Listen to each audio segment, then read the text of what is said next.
കർത്താവിൻ്റെ ദാസൻ പാസ്റ്റർ പ്രേംകുമാർ അവറുകളാണ് ദൈവവചനം അറിയിക്കുന്നത്. Praise the Lord. കഴിഞ്ഞ കാലങ്ങളിൽ ദേശത്തിൻ്റെ നാനാഭാഗങ്ങളിൽ കർത്താവിൻ്റെ വചനവുമായി വിലപ്പെട്ട കർത്താവിൻ്റെ ദാസന് പോകുവാൻ ദൈവം ഭാഗ്യം കൊടുത്തു.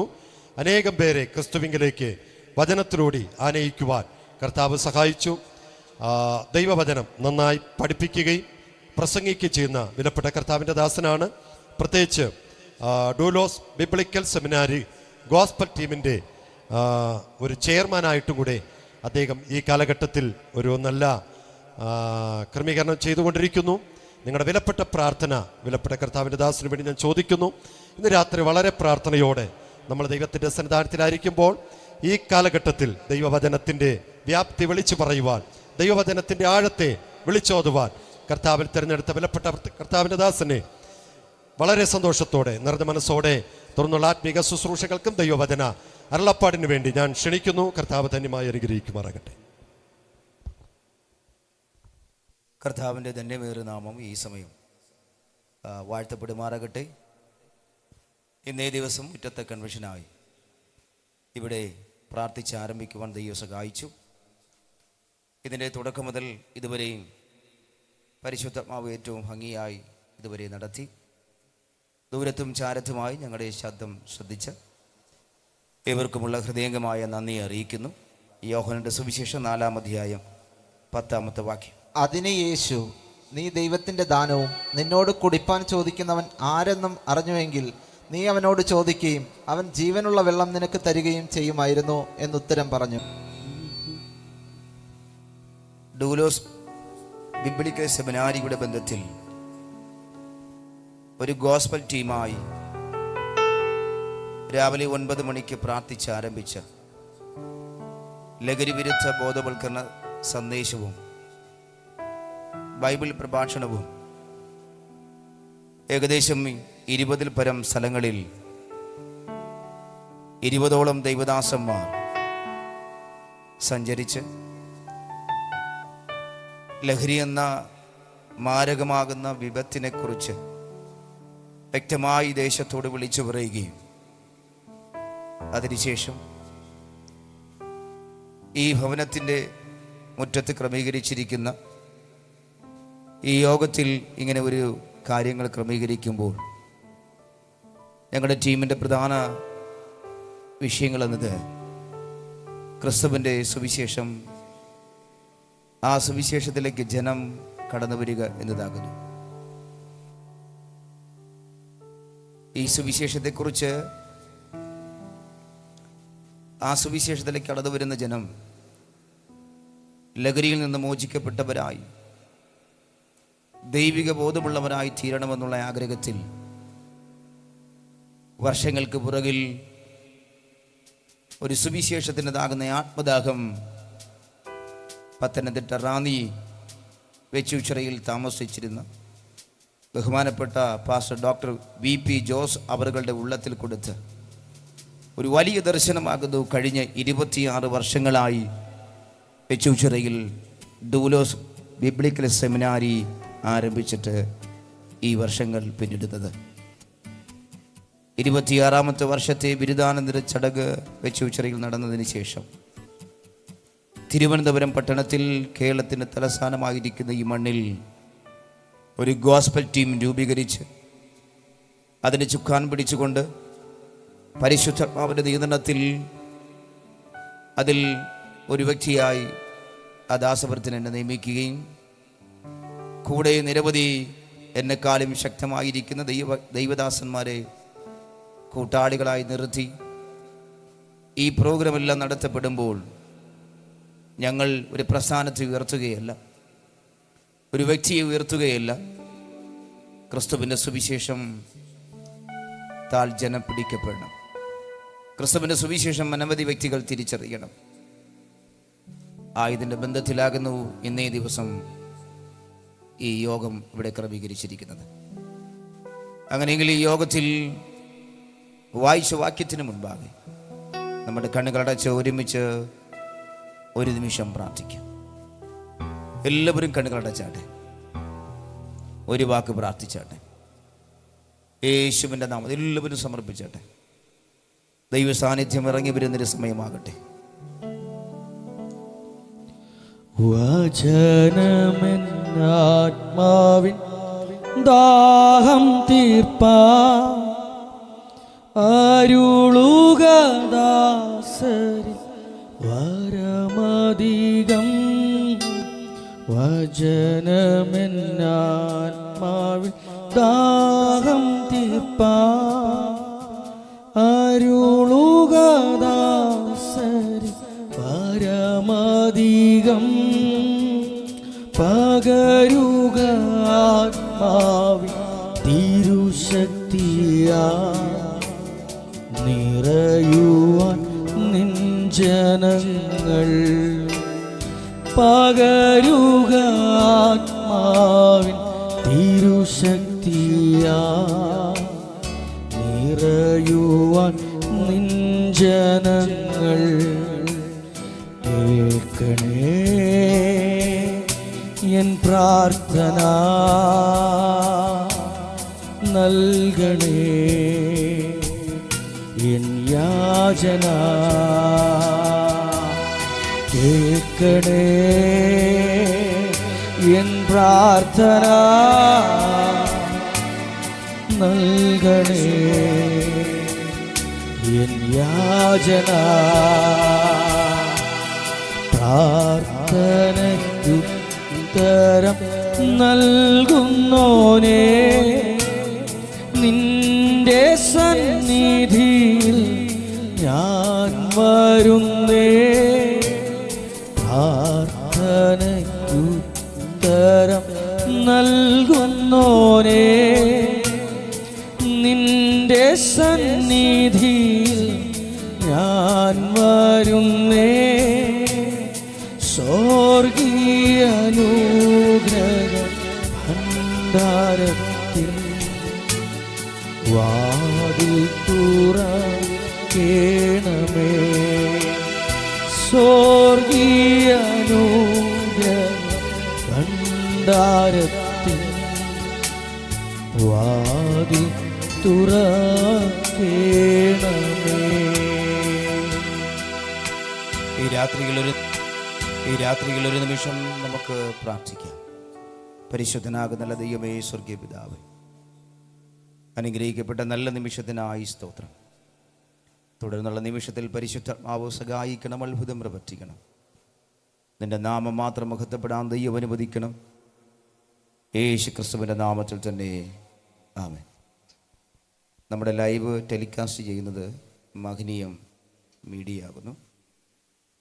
ഈ ലൈവ് ശ്രദ്ധിച്ചു കൊണ്ടിരുന്ന ഒരു സഹോദരി കുഞ്ഞുമോൾ, അവർ ഒരു പ്രയർ റിക്വസ്റ്റ് അയച്ചിരിക്കുകയാണ്. എൻ്റെ മകൻ സൗദിയിൽ ജോലി ചെയ്യുന്നു.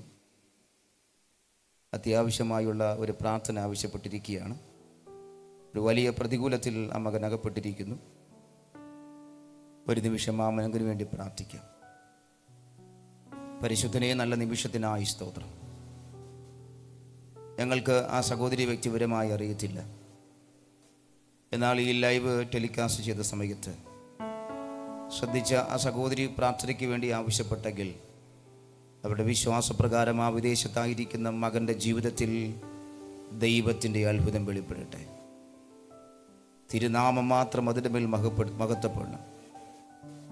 അങ്ങയുടെ കരം നീട്ടണമേ. രാജ്യങ്ങളിൽ സംഭവിക്കുന്ന വിപത്തുകളിൽ ഒരു മനുഷ്യൻ്റെ പ്രാണനും യാതൊരുവിധ കേടുപാടുകളും സംഭവിക്കല്ലേ. ദൈവത്തിൻ്റെ കരം ദൈവമേ അനുകൂലമായി ആ മകൻ്റെ മേലൊന്ന് വെളിപ്പെടണം. യേശു ക്രിസ്തുവിൻ നാമത്തിൽ തന്നെ. സന്തോഷത്തെ 3 ഹല്ലേലൂയ പറഞ്ഞേ.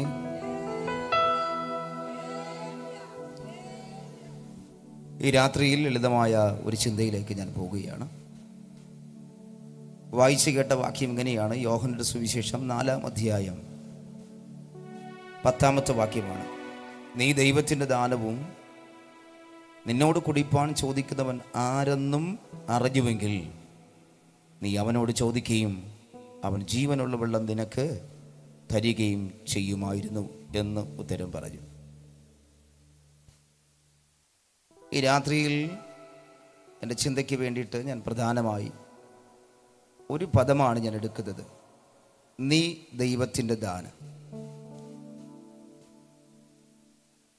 ഇന്ന് രാത്രിയിൽ ഞാൻ ഈ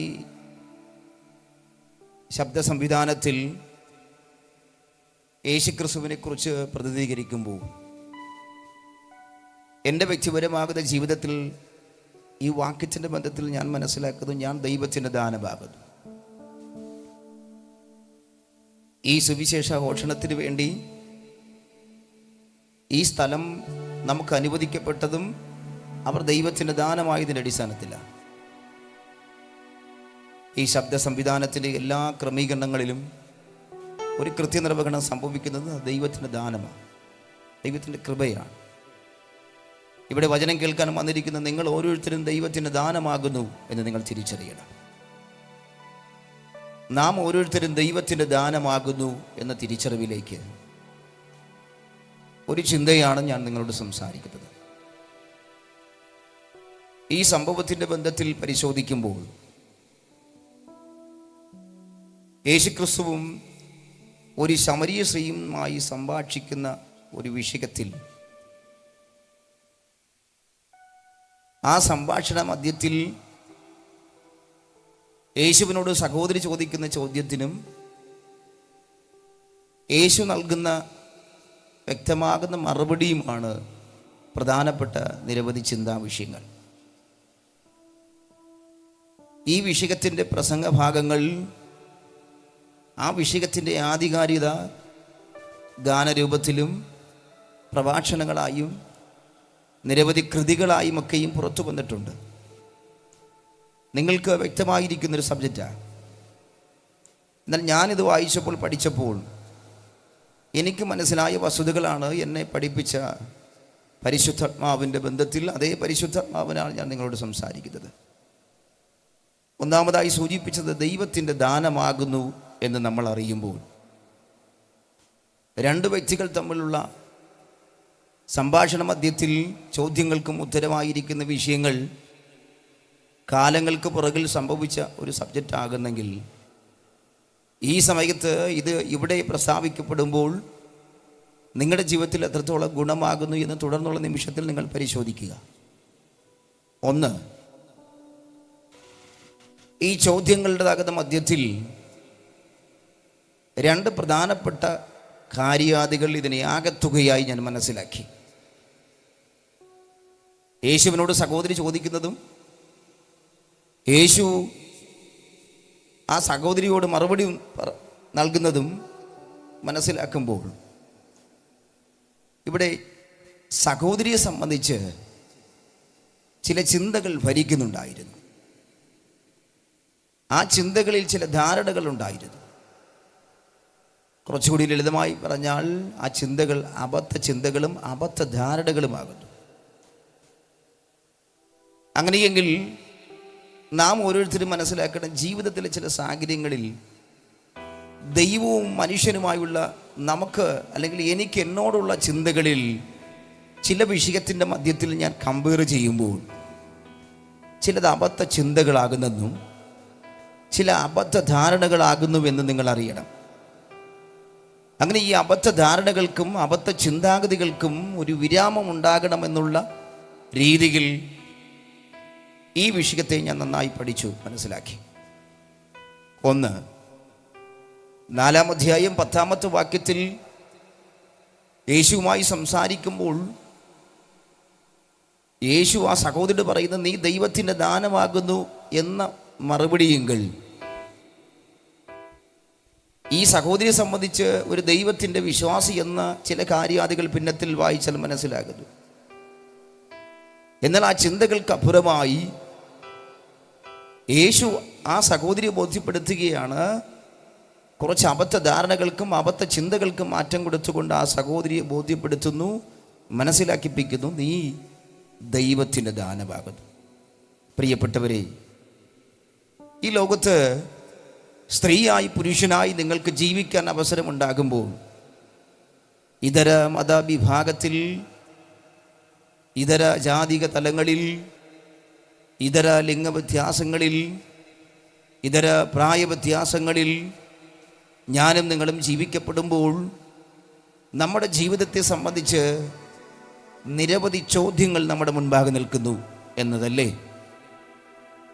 എനിക്കെന്നെക്കുറിച്ച് ചോദ്യമുണ്ട്, എനിക്കെൻ്റെ വീട്ടുകാരെക്കുറിച്ച് ചോദ്യമുണ്ട്, എനിക്കെൻ്റെ രക്തബന്ധങ്ങളോട്, അതിന് ഭാര്യയായിരിക്കാം, ഭർത്താവായിരിക്കാം, മക്കളായിരിക്കാം, നാട്ടുകാരായിരിക്കാം, മറ്റ് ബന്ധുക്കളായിരിക്കാം.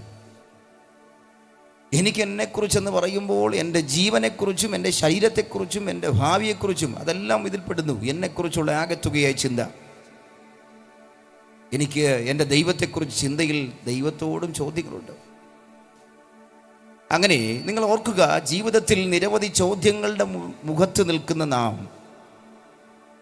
ചില ചോദ്യങ്ങൾക്ക് ഉത്തരവില്ലാതെ നിൽക്കുന്നവരാകുന്ന നാം, ചില ചോദ്യങ്ങൾ പ്രതികരിക്കേണ്ടി വരുന്ന നാം, ചില ചോദ്യങ്ങൾ ഉത്തരം കൊടുക്കുന്ന നിങ്ങൾ,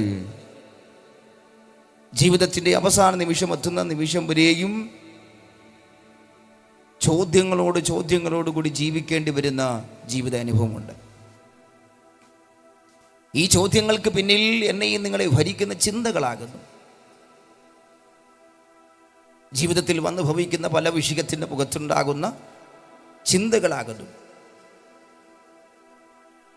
ഈ വിഷയത്തിലേക്ക് വരുമ്പോൾ, 4-ാം അധ്യായം 9-ാമത്തെ വാക്യത്തിലേക്ക് വരുമ്പോൾ, ഈ സഹോദരിയെ സംബന്ധിച്ചുണ്ടാകുന്ന പൊതുവെയുള്ള ചിന്തകളിൽ ഒന്ന് വായിച്ച് 4:9 ശമരിയ സ്ത്രീ അവനോട്, നീ യഹൂദനായിരിക്കെ ശമരിയക്കാരത്തിയായ എന്നോട് കുടിപ്പാൻ ചോദിക്കുന്നത് എങ്ങനെയെന്ന് പറഞ്ഞു. ശ്രദ്ധിക്കുക, ഈ വാക്യങ്ങൾ വായിച്ചു പഠിക്കുമ്പോൾ ശമരിയ സ്ത്രീ യേശുവിനോട് ചോദിക്കുന്നത്, നീ യഹൂദനായിരിക്കെ ശമരിയ സ്ത്രീ ആയിരിക്കുന്ന എന്നോട് എങ്ങനെ കുടിപ്പാൻ ചോദിക്കുന്നു? അവളുടെ ചോദ്യം ന്യായമാണ്. എന്തുകൊണ്ടെന്നാൽ ഈ യഹൂദരും ശമരിയും തമ്മിൽ അന്നത്തെ സാഹചര്യത്തിൽ യാതൊരുവിധ ഒരു ബന്ധമില്ല. ഒരു അകൽച്ച അവരുടെ ഇടയിലുണ്ട്. ജാതിക തലങ്ങളിൽ ഒരു അകൽച്ചയുണ്ട്. അതിനെന്താകുന്നു തെളിവെന്ന് ചോദിച്ചാൽ, ഇവൾ മധ്യാഹ്ന സമയത്താണ്, ഉച്ച സമയത്താണ് കിണറിനരികിലേക്ക് വെള്ളം കോരുവാൻ വന്നത്. 2-3 കാരണങ്ങൾ അവിടെ കാണുകയാണ്. ഒന്ന്, ഇവൾ എന്തുകൊണ്ട് ഉച്ചയ്ക്ക് വന്നു? ഒന്ന്, മറ്റുള്ളവർ ഇവളെ കാണാതിരിക്കുവാൻ. കാണുന്നതിന് പിന്നിൽ ഇവളുടെ ജീവിതമായി ചോദ്യങ്ങൾ ചോദിക്കുമ്പോൾ അവൾക്ക് ഉത്തരം നൽകാൻ കഴിയാത്ത വസ്തുതകളിൽ ചോദ്യങ്ങളിൽ നിന്ന് മാറുവേണ്ടതിനായി, ചോദ്യങ്ങൾക്ക് ഉത്തരം നൽകാൻ കഴിയാത്ത സാഹചര്യത്തിൽ ഉച്ചയാകുന്ന സമയത്ത് അവൾ വെള്ളം കോരുവാൻ വരിക. അതുമാത്രമല്ല, ഈ സഹോദരിയെ സംബന്ധിച്ചൊരു സാധാരണ ജാതിക തലത്തിലായിരിക്കുന്നത് കൊണ്ട് മറ്റുള്ള കൂടിയ ജാതിയിൽപ്പെട്ട ആൾക്കാർ അവിടെ വരുന്ന സമയത്ത് ഈ ശമരിയ സ്ത്രീ അവിടെ വരുന്നത് അവർക്കും ഇഷ്ടമില്ലാത്തത് കൊണ്ടാണ് ഈ സഹോദരി ആ സമയം തിരഞ്ഞെടുത്തത്. 4-ാം അധ്യായം 9-ാമത്തെ വാക്യത്തിൽ ഈ സഹോദരി ഭരിച്ച 1-ാമത്തെ ചിന്ത എന്നത്, ആ ചിന്ത ശരിയാകുന്നു. യഹൂദനും ശമരിയും തമ്മിൽ യാതൊരുവിധ സമ്പർക്കമില്ല.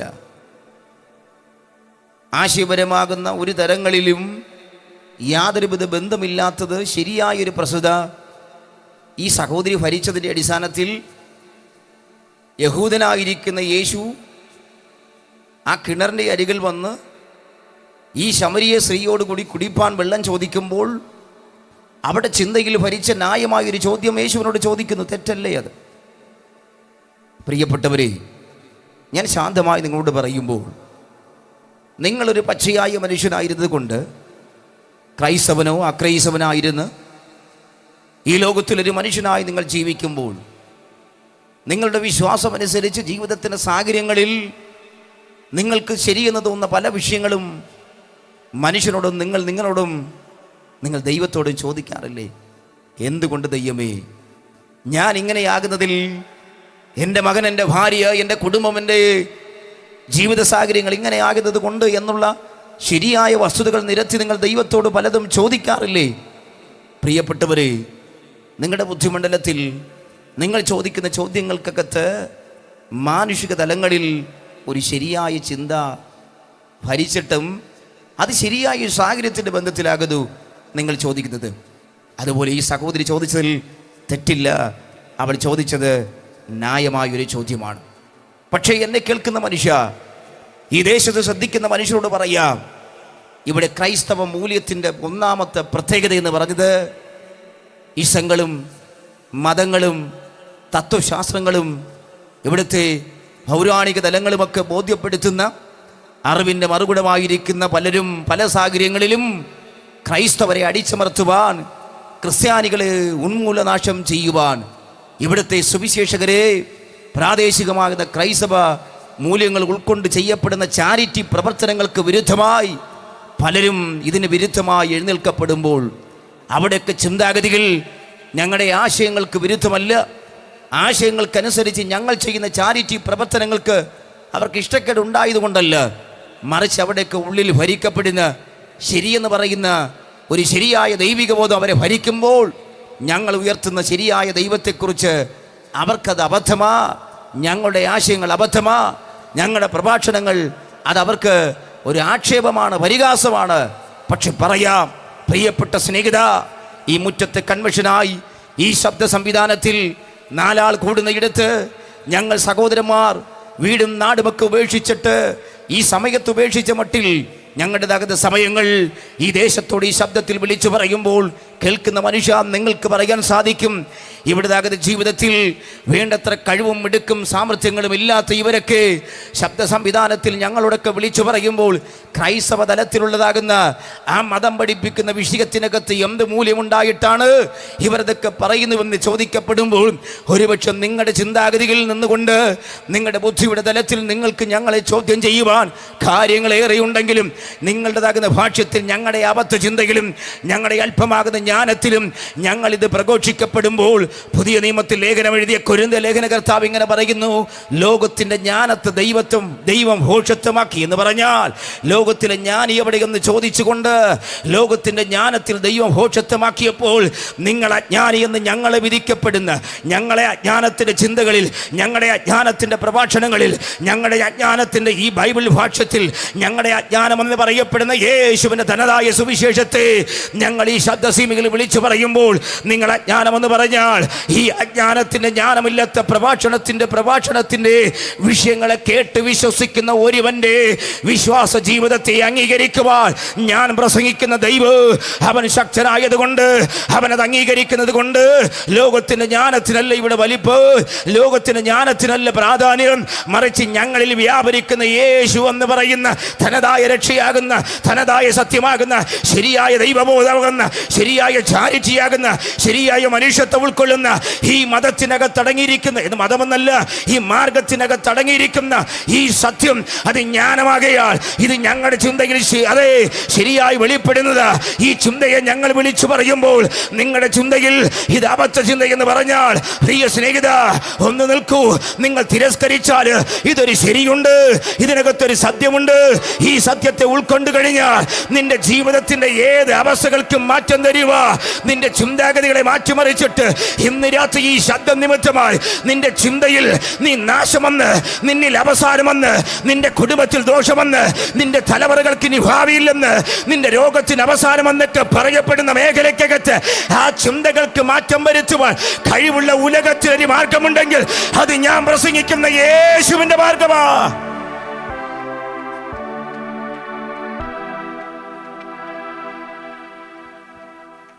സാധാരണ കുറച്ച് ചെറുപ്പക്കാർ ഒരു ദൈവവൃത്യന്റെ കൈക്കീഴിൽ ഡൂലോസ് ബിബ്ലിക്കൽ സെമിനാരിയുടെ ഗോസ്പൽ ടീമായി ഇവിടെ ഒരു മീറ്റിംഗ് ക്രമീകരിച്ചപ്പോൾ ഞങ്ങൾ പേയ്മെന്റ് ചെയ്തിട്ടും അവിടുതാകുന്ന സേവനത്തിൻ്റെ അടിസ്ഥാനത്തിലും ടെലികാസ്റ്റ് ചെയ്തപ്പോൾ ഒരു സഹോദരി വിളിച്ചു പറഞ്ഞു, എൻ്റെ മകന് വേണ്ടി പ്രാർത്ഥിക്കണം. അവർ ക്രൈസ്തവനെന്നോ അക്രൈസ്തവനെന്നോ എന്ന് ഞങ്ങൾ ചോദിച്ചില്ല. പക്ഷെ അവിടെ ഉള്ളിൽ തിളച്ച വിശ്വാസത്തിൽ അവരുടെ ചിന്തയിൽ ഒരു ഭാരമുണ്ടായി. ഈ യേശുവിൻ്റെ നാമത്തിൽ കഴിക്കുന്ന ഈ പ്രാർത്ഥനയിൽ എൻ്റെ ഒരു പ്രയർ റിക്വസ്റ്റ് അയച്ചു കഴിഞ്ഞാൽ ആ വിഷയത്തിനകത്ത് പരിഹാരമുണ്ടാകുന്ന സൗദിയിലിരിക്കുന്ന ഒരു മകന് വേണ്ടി പ്രാർത്ഥിക്കാൻ ആവശ്യപ്പെട്ടെങ്കിൽ എൻ്റെ പൊന്നു സ്നേഹിതരെ, ഇത് പൊട്ടത്തരമല്ല, ഇത് ഭോഷത്വമല്ല, ഇതിനകത്തൊരു യാഥാർത്ഥ്യമുണ്ടെന്നേ.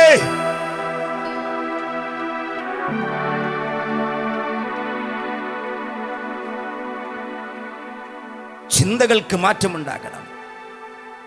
ചിന്തകയെ സംബന്ധിച്ച്, സഹോദരിയെ സംബന്ധിച്ചുണ്ടായ ചിന്ത തെറ്റെന്നല്ല ഞാൻ പറഞ്ഞത്, ശരിയാ. അവിടെ ചിന്തയിൽ സ്വാഭാവികമായി ജാതിക വ്യവസ്ഥയുടെ ബന്ധത്തിൽ മാറ്റി നിർത്തപ്പെടുന്ന ഒരു രീതികൾ. ഇവിടുത്തെ ജാതി വ്യവസ്ഥയിൽ മനുഷ്യനെ മാറ്റി നിർത്തപ്പെടുന്ന ചില വിഷയങ്ങൾ 1947 ഓഗസ്റ്റ് മാസം 15-ാം തീയതി അർദ്ധരാത്രിക്ക് ഇന്ത്യക്ക് സ്വാതന്ത്ര്യം ലഭിച്ചു.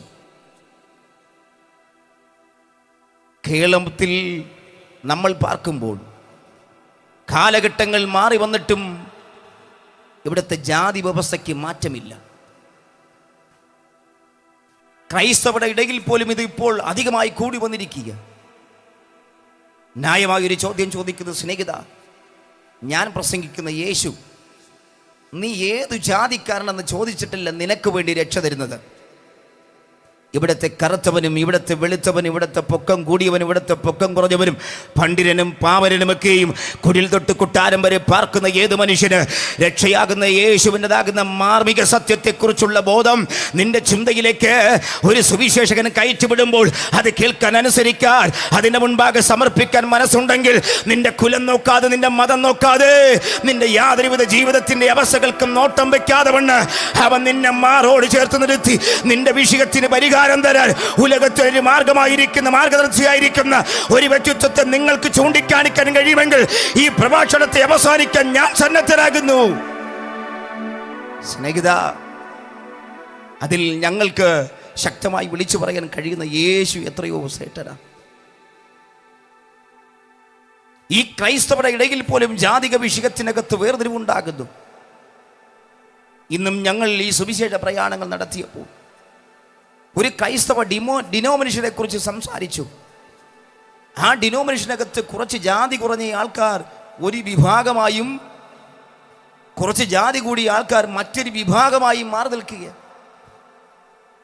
എൻ്റെ പൊന്നു സ്നേഹിതരെ, തിരുവനന്തപുരം മെഡിക്കൽ കോളേജിൽ തീവ്ര പരിചരണ വിഭാഗത്തിലേക്ക് നീ ഒരു ആക്സിഡന്റിൽ അകപ്പെട്ട് അകത്ത് പോയാൽ നിന്റെ ശരീരത്തിൽ പ്രാഥമികമായി ചികിത്സയ്ക്ക് വേണ്ടി ഒരു ബ്ലഡ് കയറ്റിവിടണമെങ്കിൽ വേഗത്തിൽ അത് മുസൽമാന്റെയോ അത് ക്രൈസ്തവന്റെയോ അത് ഹൈന്ദവന്റെയോ എന്ന് ചോദിക്കാതെ വണ്ണം ഈ രക്തത്തെ ഇഞ്ചക്ട് ചെയ്യേണ്ടി വരുമ്പോൾ, കടത്തിവിടേണ്ടി വരുമ്പോൾ, ചികിത്സ ചെയ്യേണ്ടി വരുമ്പോൾ എന്തേ ഇവിടെ മതങ്ങൾക്കനുസരിച്ച്, ബുദ്ധിക്കും അവിടെതാകുന്ന പ്രൗഢിക്കും അനുസരിച്ച് ഇവിടെ കൊലവിളി നടത്തുന്ന മനുഷ്യൻ എന്തുകൊണ്ട് പറഞ്ഞില്ല ക്രൈസ്തവനായിരിക്കുന്ന അല്ലെങ്കിൽ അക്രൈസ്തവനായിരിക്കുന്ന എനിക്ക് ഒരു ക്രിസ്ത്യാനിയായിരുന്നവന്റെ രക്തം വേണ്ട, ഹിന്ദുവായിരിക്കുന്ന എനിക്ക് ഒരു ക്രിസ്ത്യാനിയുടെ രക്തം വേണ്ട, ഒരു മുസൽമാനായിരിക്കുന്ന എനിക്ക് ഒരു ക്രിസ്ത്യാനിയുടെ രക്തം വേണ്ട എന്നുകൊണ്ട് നിനക്കവിടെ പറയാൻ കഴിയുന്നില്ല.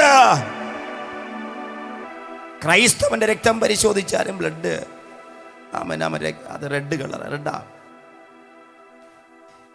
ഈ ബ്ലഡ് ഗ്രൂപ്പുകൾ നിരവധിയാകുന്നെങ്കിലും ഇവിടെ നിന്ന് ഇവർക്ക് അതിൻ്റെ ആവശ്യമില്ല. ജാതിക വ്യവസ്ഥയിൽ മാറ്റി നിർത്തപ്പെടുമ്പോൾ ഈ ദേശത്ത് പാർക്കുന്ന എത്രയോ ജനവിഭാഗങ്ങൾ ഏതോ സാഹചര്യങ്ങളിൽ ഏതോ മേഖലകളിലൊക്കെ ജാതിക തലത്തിൽ മനുഷ്യൻ മാറ്റി നിർത്തിയതിൻ്റെ അടിസ്ഥാനത്തിൽ ദുഃഖിച്ചിട്ടുണ്ട്. കേരളത്തിൽ നിരവധി സംഭവങ്ങളുണ്ട്. നിങ്ങൾക്കറിയാമോ, റാഗിംഗ് എന്ന് പറയുന്നത് കേരളത്തിലും ലോകമൊട്ടാകമുള്ള വിദ്യാഭ്യാസ സ്ഥാപനങ്ങൾ നടക്കുന്നത് ഞാൻ കേട്ടിട്ടുണ്ട്. ഒന്നാമത്തെ റാഗിങ്ങിനെ കുറിച്ച് പരിശോധിച്ചപ്പോൾ ജാതിക വിഷയത്തിൻ്റെ മധ്യത്തിൽ ഒരു സാധാരണ സഹോദരനെ അവൻ്റെ കുലത്തെയും അവൻ്റെ ജാതിയെയും ചൂണ്ടിക്കാണിച്ച് അവനെ വല്ലാതെ ടോർച്ചർ ചെയ്ത് അവനെ മരണത്തിലേക്ക് നയിപ്പിച്ചു എന്നൊക്കെ ഞാൻ വായിച്ചിട്ടുണ്ട്. ഇതിനെന്തേ മാറ്റമുണ്ടാകാത്തത്? അവരെയൊക്കെ ജീവിതത്തിൻ്റെ അവസാന നിമിഷങ്ങളിലേക്ക് ദൈവമേ എന്നൊരു വിളി വിളിക്കുമ്പോൾ ദൈവം നിന്നോട് പറഞ്ഞെങ്കിലോ നീ ഇന്ന ജാതിയിൽപ്പെട്ട മനുഷ്യനായതുകൊണ്ട് എനിക്ക് നിന്നെ അക്സെപ്റ്റ് ചെയ്യാൻ പറ്റുന്നില്ല. എൻ്റെ യേശു അങ്ങനെ ആരോടും പറഞ്ഞിട്ടില്ല. പ്രിയപ്പെട്ടവരെ, സുവിശേഷത്തിൻ്റെ മാഹാത്മ്യങ്ങൾ നിരവധി ഞങ്ങൾക്ക് ഘോഷിക്കാനുണ്ടെങ്കിൽ ആ സുവിശേഷത്തിന്റെ മാഹാത്മ്യത്തിൽ ഘോഷിക്കപ്പെടുന്ന നിരവധി പ്രത്യേകതകൾ ഒന്നാകുന്നു. ഒരു മനുഷ്യന്റെ ഈസങ്ങളും അവന്റെ പ്രൗഢികളും നോക്കാതെ, അവന്റെ ജാതികളും നോക്കാതെ, യേശു എന്ന് പറയുന്ന വ്യക്തിയെ സ്വീകരിക്കാൻ ഹൃദയം തുറന്നു കൊടുക്കുന്ന മനുഷ്യന്റെ അവസ്ഥകൾക്ക് മാറ്റം കൊടുക്കുവാൻ, അതേ ചിന്താഗതിക്ക് നീ മാറ്റം നിനക്ക് വരുത്തുവാൻ മനസ്സുണ്ടെങ്കിൽ അത് നിന്റെ ചിന്തകൾക്ക് മാറ്റം വരുത്തി, നിന്റെ ജീവിതത്തിന്റെ അവസ്ഥകൾക്ക് മാറ്റം വരുത്തി. യേശു ജാതിക വിഷയത്തിനകത്തുള്ളവനല്ലാത്തത് കൊണ്ട്, അതേ പിറന്നവൻ യഹൂദൻ എന്നുള്ള രീതിയിലാണെങ്കിൽ അവൻ യഹൂദ മതവിഭാഗത്തിൽ പെട്ടവരെ മാത്രം രക്ഷിക്കുന്നവനല്ല, മാനവകുലത്തിന്റെ പാപത്തിന് പരിഹാരമായി ഇന്നേക്ക് 2026 വർഷങ്ങൾക്ക് മുമ്പേ കാൽവരിയിൽ ഒരുവൻ യാഗമായപ്പോൾ അവന്റെ യാഗത്തിൽ അവസാന തുള്ളി രക്തം വരെ കാൽവരിയുടെ മണ്ണിൽ ചതേ ഒഴുക്കിയപ്പോൾ ആ രക്തത്തിന് പറയാനുണ്ട്, ലോകത്തിലെ വിവിധ ജാതി മതവിഭാഗത്തിൽപ്പെട്ട സകല മനുഷ്യന്റെ പാപത്തിന് പരിഹാരമാണെന്നേ. ഞാൻ ഇത്രയും വിസ്തരിച്ചപ്പോൾ ഈ സഹോദരി ചോദിച്ച ചിന്തയിൽ, അവളുടെ ചിന്തയിൽ ശരിയെന്ന് തോന്നിയ വസ്തുതയിൽ അടുത്ത് നിൽക്കുന്ന യേശു ജാതിക വിഷയത്തിനകത്ത് വേർതിരിച്ച് നിർത്താത്തവൻ എന്നുള്ള ബോധ്യത ഇവളില്ലാത്തത് കൊണ്ട് സാധാരണ ചിന്തയിൽ യഹൂദനും ശമരിയും തമ്മിൽ യാതൊരുവിധ സമ്പർക്കമില്ലാത്തതിൻ്റെ അടിസ്ഥാനത്തിൽ അവൾ പറയൂ, നീ യഹൂദനായിരിക്കെ സാധാരണ ശമരി ശിരയായിരിക്കുന്ന എന്നോട് കുടിപ്പാൻ ചോദിക്കുന്നു എന്ന് അവൾ ചോദിച്ചു. പക്ഷെ അവൾക്കറിയത്തില്ല യേശു ഇത്തരം ചിന്താഗതിയുടെ മധ്യത്തിൽ ഒരു മനുഷ്യനെ വിടിവിക്കുന്നതാകുന്നു എന്നുള്ള അവസ്ഥ. ആ ചിന്താഗതിയിൽ അല്ലാതെ വണ്ണം എല്ലാ മനുഷ്യരെയും വിടിവിക്കുന്നു എന്നുള്ള ബോധ്യത ഭിന്നത്തിലാണ് ഈ സഹോദരിക്ക് മനസ്സിലായത്. 2 ശ്രദ്ധിക്കേ, അതിൻ്റെ 11ാമത്തെ വാക്യത്തിലേക്ക് വരുമ്പോൾ 1ാമത്തെ ചോദ്യം ചോദിച്ച സഹോദരിയുടെ ചിന്തയിൽ ഭരിച്ചൊരു വിഷയം ജാതിക തലമാകുന്നു. 2ാമതായി ഈ സഹോദരി ചിന്തയിൽ ഭരിച്ച മറ്റൊരു വിഷയം ഒന്ന് വായിച്ചേ, 4:11. സ്ത്രീ അവനോട്, യജമാനെ നിനക്ക് കോരുവാൻ പാത്രമില്ലല്ലോ. 2ാമത്തെ വിഷയം എന്ന് പറഞ്ഞാൽ കിണറിനരികെ ദാഹത്തിന് പരിഹാരമായി വന്ന യേശു. സഹോദര ചിന്തയിലുള്ളതനുസരിച്ച് ഇവിടെ കിണറിൽ ജലം ശേഖരിക്കാൻ വരുന്നവർ അവരവർ അതിനുവേണ്ടിയുള്ള ക്രമീകരണങ്ങളുമായി വരേണ്ടതുണ്ട്. അങ്ങനെയെങ്കിൽ ഇവിടെ കുടിപ്പാൻ വന്ന യേശുവിനെ സംബന്ധിച്ചിടത്തോളം, ശമരിയസായി സ്ത്രീയായിരിക്കുന്ന എന്നെ സംബന്ധിച്ചിടത്തോളം, ഞാൻ വന്നു, ഞാൻ കോരുവാൻ കൊണ്ടുവന്ന ഈ പാത്രങ്ങൾ ഉപയോഗിച്ച് വെള്ളമെടുത്ത് ഞാൻ മടങ്ങിപ്പോകും. യേശുവിന് ദാഹമുണ്ട്. യേശു എങ്ങനെ ഈ ദാഹം പരിഹരിക്കും? ന്യായമായ ചോദ്യം. യേശുവേ, നിനക്ക് കോരുവാൻ പാത്രമൊന്നുമില്ലല്ലോ, അല്ലേ? ഒന്ന് വായിച്ചേ. സ്ത്രീ അവനോട്, യജമാനെ നിനക്ക് കോരുവാൻ പാത്രമില്ലല്ലോ. ശ്രദ്ധിക്കുക, ഈ ചിന്തയിൽ നമ്മുടെ ജീവിതമായി ചിലപ്പോൾ കമ്പയർ ചെയ്യേണ്ടി വരുമ്പോൾ ഈ ക്രൈസ്തവരുടെ ഇടയിൽ തന്നെ പലപ്പോഴും പല വിഷയത്തിനകത്ത് ഭരിക്കുന്ന അബദ്ധ ചിന്തകളുണ്ട്. എന്താ? നിങ്ങളുടെ ചെറിയ മൂക്കുപ്പനി മാറ്റാൻ എൻ്റെ ദൈവം ശക്തൻ, വലിയ രോഗങ്ങൾക്ക് പരിഹാരം തരാൻ എൻ്റെ ദൈവം ശക്തനല്ല, അല്ലേ? അതുകൊണ്ടല്ലേ ഇതുപോലെ പ്രസംഗിക്കപ്പെടുന്ന സുവിശേഷകരും ഈ വിശ്വാസത്തിലായിരിക്കുന്ന പല മനുഷ്യഗണങ്ങളും ഇവിടുത്തെ പ്രാഥമികമായ മൾട്ടി സ്പെഷ്യാലിറ്റി ഹോസ്പിറ്റലിലൊക്കെ സമീപിക്കുന്നത് തെറ്റല്ല. എന്നാൽ ഓർക്കുക, ഈ പെന്തക്കോസ്റ്റ് ഡിനോമിനേഷനിൽ തന്നെ TPM എന്നറിയപ്പെടുന്ന ഒരു വിഭാഗത്തിൽ ഏതാനും ചില ആൾക്കാർ മരണകരമാകുന്ന രോഗം വന്നാലും പലരും ചികിത്സിച്ച് അതിന് ഭേദത്തിലേക്ക്, ചികിത്സയുടെ ഭേദം അവർക്ക് വേണ്ട സൗഖ്യമെന്ന് വിചാരിച്ച് ദൈവത്തിൽ മാത്രം ആശ്രയിച്ച് കഴിയുന്നവരുണ്ട് താൻ. ശ്രദ്ധിക്കുക, അതൊരു വിശ്വാസമാണ്. ചില ആൾക്കാർ പറയും, രോഗിക്ക് വൈദ്യനെ കൊണ്ട് ആവശ്യമെന്ന് യേശു അല്ലെങ്കിൽ പരിശുദ്ധാത്മാവ് ഇവിടെ പുസ്തകത്തിൽ എഴുതി വച്ചിട്ടുണ്ടല്ലോ. ചികിത്സയ്ക്ക് വിരുദ്ധമല്ല എൻ്റെ പ്രഭാഷണം, മറിച്ച് ചികിത്സ എന്ന് പറയുന്നത് ചെറിയ വിഷയത്തിനകത്തൊരു ചികിത്സയും ചെറിയ വിഷയത്തിനകത്ത് ദൈവവും വലിയ വിഷയത്തിനകത്ത് ചികിത്സയും എന്നുള്ള രീതിയിൽ എന്തുകൊണ്ട് നിങ്ങൾ ചിന്തിക്കപ്പെടുന്നു? ചെറിയ അസുഖത്തിന് എൻ്റെ യേശുവേ, എൻ്റെ ആമേൻ, എന്ന വിഷയത്തിന് മേൽ പരിഹാരം നൽകണമെന്ന് നമ്മൾ പ്രാർത്ഥിക്കുന്നു. വലിയ വിഷയങ്ങൾ വരുമ്പോൾ അതേ നമ്മുടെ കഴിവുകൾക്കനുസരിച്ച്, സാമ്പത്തിക സ്ഥിതി അനുസരിച്ച് ഇവിടുത്തെ ന്യൂനത സാങ്കേതിക വിദ്യയുള്ള ഹോസ്പിറ്റലിൽ നമ്മൾ അഭയം പ്രാപിക്കപ്പെടുകയാണ്. ആമേൻ. ഇതൊരു വല്ലാത്ത ചിന്തയാണ്.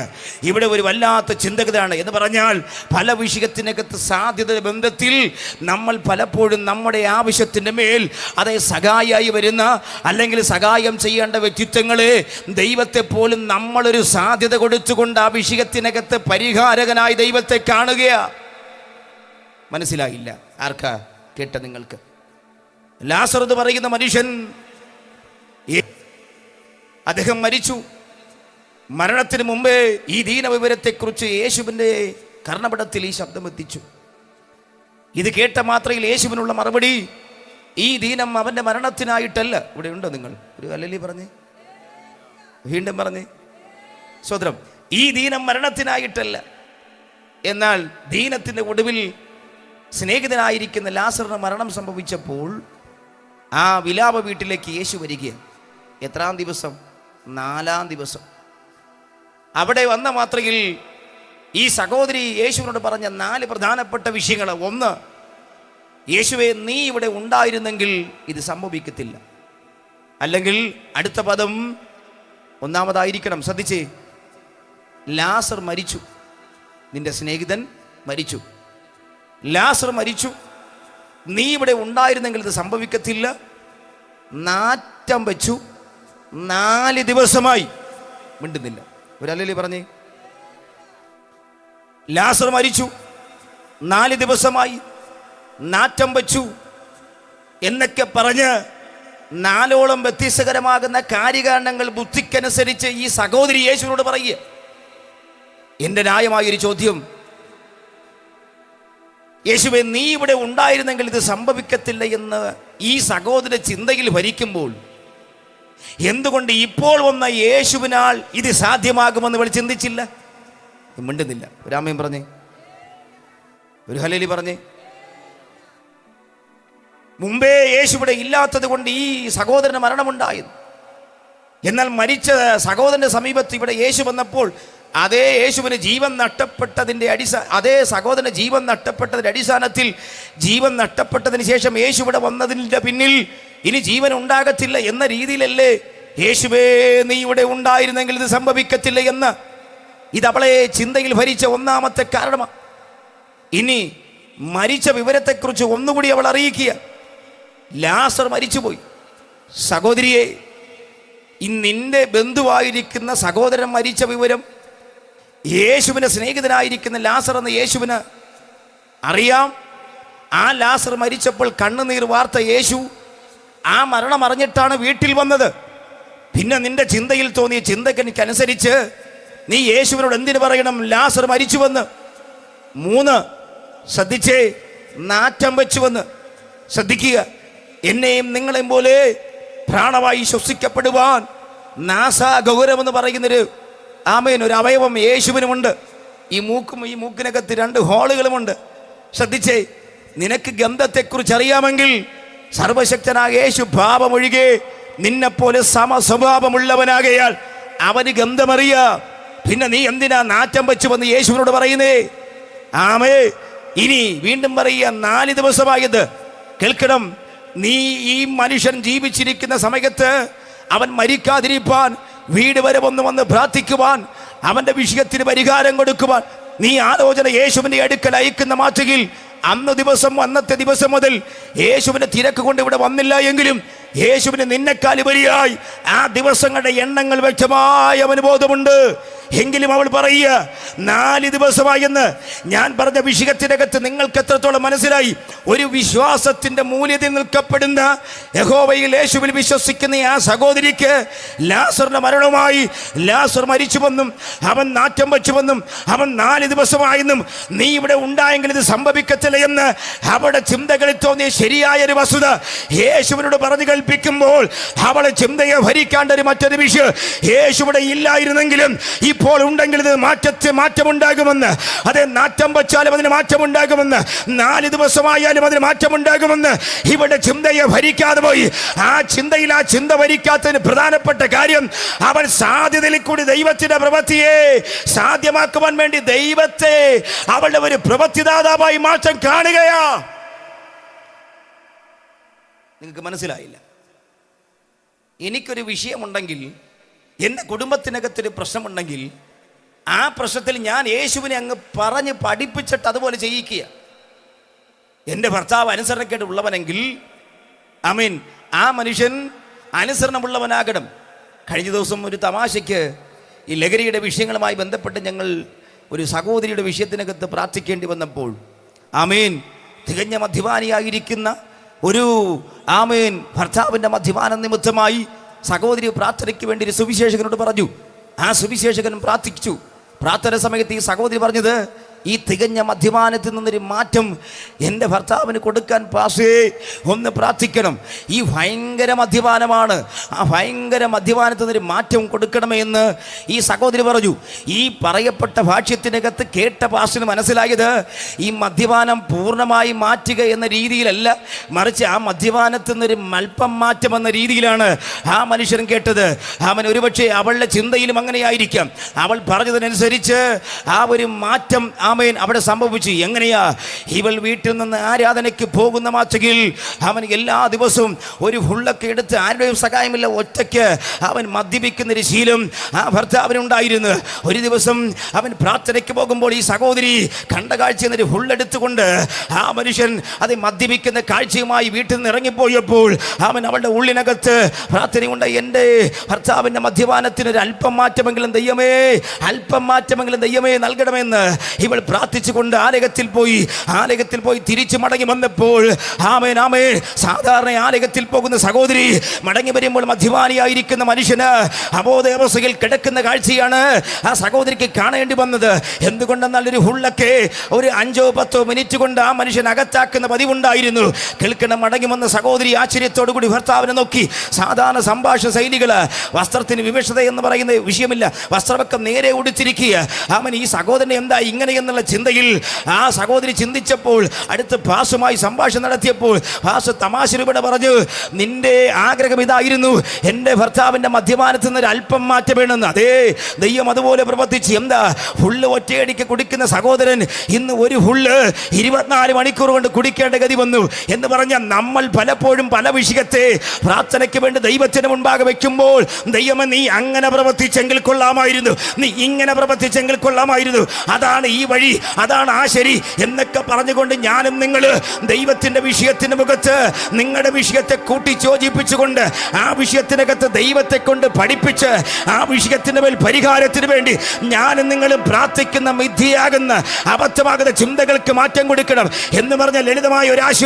നിന്റെ ശരീരത്തിൽ ഒരു പനിയാണെങ്കിൽ നിന്റെ രോഗത്തിൽ, അത് നിന്റെ ശരീരത്തിൽ ഇവിടുത്തെ സാങ്കേതിക വിദ്യകൾക്കനുസരിച്ച് ഇവിടുത്തെ മെഡിക്കൽ സംവിധാനത്തിന് ചികിത്സിച്ച് ഭേദമാക്കാൻ കഴിയാതിരിക്കുന്ന, അതേ ചികിത്സിച്ച് ഭേദമാക്കാൻ കഴിയാത്ത, ഒരു ടാബ്ലറ്റ്സും ക്യാപ്സൂളും ഇല്ലാത്ത, ആമേൻ ഒരു മെഡിസിൻ ഇല്ലാത്ത ഒരു രോഗമായാൽ മാറ്റാൻ കഴിവുള്ള ഒരു വ്യക്തിത്വം അത് യേശുവെന്ന് നീ വിശ്വസിക്കാൻ തയ്യാറായാൽ ആ വിശ്വാസം അനുസരിച്ച് നിന്റെ വിഷയത്തിന്മേൽ പ്രവർത്തിക്ക. ഞാൻ പ്രസംഗിക്കുന്ന യേശു ശക്തനാണ്.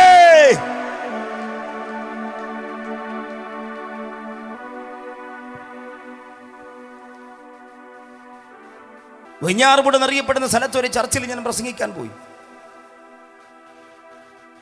അവിടുത്തെ സന്ദേശം കഴിഞ്ഞ് ഞാൻ ആ സ്ഥലത്തിരിക്കുന്ന മാത്രയിൽ എനിക്ക് തോന്നുന്നു 80 വയസ്സ് പ്രായമുള്ള ഒരു അമ്മച്ചി പ്രാർത്ഥനയ്ക്ക് എൻ്റെ അടുക്കൽ വരുന്നു. പ്രാർത്ഥനയുടെ ഒടുവിൽ ഞാൻ മാതാവിനോട് പറഞ്ഞു, കഴിഞ്ഞ മാസം പോലും അമ്മച്ചി, മാതാവേ, നിങ്ങളുടെ ശരീരത്തിൽ ജീവൻ നഷ്ടപ്പെടേണ്ട ഒരു സാഹചര്യമുണ്ടായി. ഒരു ഇഴജന്തു നിങ്ങളെ ആക്രമിച്ചതിന്റെ അടിസ്ഥാനത്തിൽ നിങ്ങളുടെ ജീവൻ നഷ്ടപ്പെടാൻ ഉണ്ടായിരുന്നു. എനിക്കവരെ അറിയത്തില്ല. ഉടനെ ഞാൻ ഇത് സംസാരിക്കുമ്പോൾ അവിടുത്തെ പാസിൻ്റെ വൈഫ് നിന്ന് ചിരിക്കുന്നു. എനിക്ക് തോന്നി ഞാൻ അവരോട് ആത്മാവിൽ പറഞ്ഞത് അബദ്ധമാണോ, പ്രവചനം പ്രോപ്പസി തെറ്റായിപ്പോയോ, തൂത് ശരിയല്ലയോ എന്നാണ് എനിക്ക് ചിന്ത വന്നത്. ഉടനെ ഇവർ ചിരിക്കുമ്പോൾ അമ്മച്ചി വീണ്ടും തുള്ളിച്ചാടുക. ഉടനെ ആ അമ്മച്ചി ഈ സാരി മുട്ടിൻ്റെ ഭാഗം വരെ ഒരല്പം ഉയർത്തിക്കാട്ടിക്കിട്ട് പാസ്റ്റർ നോക്കാൻ പറഞ്ഞു. ഞാൻ ശ്രദ്ധിച്ചപ്പോൾ എന്തോ ശരീരത്തിൽ കടിച്ച പാടാ. അവർ പറഞ്ഞത് ഇങ്ങനെയാണ്, എനിക്ക് ചിരി വന്നു. അവർ ഒറ്റയ്ക്ക് താമസിക്കുക ഒരു വീട്ടിൽ, മക്കളും വീട്ടുകാരും ഒന്നും കൂടെയില്ല. കഴിഞ്ഞ ദിവസം ഒരു പാമ്പ് വന്നു, അമ്മച്ചിയെ കടിച്ചു. അമ്മച്ചി യേശുവിനോട് പ്രാർത്ഥിച്ചു, ആ പാമ്പിനെ പിടിച്ച് ഒരു കുപ്പിക്കകത്താക്കി വനപാലകർക്ക് ആ പാമ്പിനെ കൈമാറ്റം ചെയ്തു. ഈ അമ്മച്ചി ചികിത്സിച്ചില്ല. അവർ ഇന്ന് തുള്ളിച്ചാടി 2 മാസത്തിന് കഴിഞ്ഞതിന് ശേഷം പ്രാർത്ഥനയിൽ വന്ന് ആരാധിച്ചു. നിങ്ങളൊന്നും മിണ്ടുന്നില്ല. ഈ മീഡിയയിൽ ശ്രദ്ധിക്കുന്ന നിങ്ങൾ ഒരുപക്ഷെ എന്നെ അധിക്ഷേപിക്കുമായിരിക്കാം. വെളിവുകളുള്ളവരും പ്രഭാഷിക്കുന്നെന്നോ അങ്ങനെയുള്ള ആൾക്കാരുണ്ടെന്നോ നിങ്ങൾ അങ്ങനെ സംസാരിച്ചാലും ഞങ്ങൾ അറിഞ്ഞ തനതായി സത്യം പറയുക, ഇവിടെ ഇഴജന്തു കടിച്ചാലും മരണം സംഭവിക്കാതിരിപ്പാൻ പാമ്പിൻ്റെ മേലും തേളിൻ്റെ മേലും സകലത്തിൻ്റെ മേൽ അധികാരം തന്ന ഒരു യേശുവിനെ ഞങ്ങൾ ആരാധിക്കുന്നുണ്ട്. ഞാൻ പറഞ്ഞതിനെ യേശുവെന്ന് പറഞ്ഞാൽ ഒരു സാധാരണ വിഷയത്തിന് പരിഹാരകനായി നിങ്ങൾ ആരാധിക്കുന്ന യേശുവിനെ, ദൈവത്തെ, ആ ദൈവത്തെ നിങ്ങൾ കാണേണ്ടി വരുമ്പോൾ ഇന്ന് രാത്രി ഈ ശബ്ദം നിങ്ങളോട് വിളിച്ചു പറയുന്നു. എൻ്റെ സ്നേഹിതരെ, ക്രൈസ്തവ മൂല്യങ്ങൾ ഉൾക്കൊണ്ട് ആരാധിക്കുന്ന പെന്തക്കോസ് വിഭാഗത്തിൽപ്പെട്ടവരെ, മറ്റ് ഇതര ക്രൈസ്തവ മൂല്യങ്ങൾ ഉൾക്കൊണ്ടുകൊണ്ട് ആരാധിക്കുന്ന പ്രിയപ്പെട്ടവരെ, യേശുവിനെ നിങ്ങൾ സാധാരണ ചിന്താഗതികൾ, ഒരു സാധാരണ വിഷയത്തിന്റെ പരിഹാരകനെ മാത്രം കാണുന്നെങ്കിൽ നിങ്ങളുടെ ചിന്തകൾക്ക് ഒരു വിരാമം കുറിക്കണം. നിന്റെ ഏത് വലിയ വിഷയത്തെയും പരിഹരിക്കാൻ കഴിവുള്ള ഒരുവൻ ഉലകത്തിലുണ്ടെങ്കിൽ അത് ഞാൻ പ്രസംഗിക്കുന്ന എൻ്റെ യേശു മാത്രമാണ്.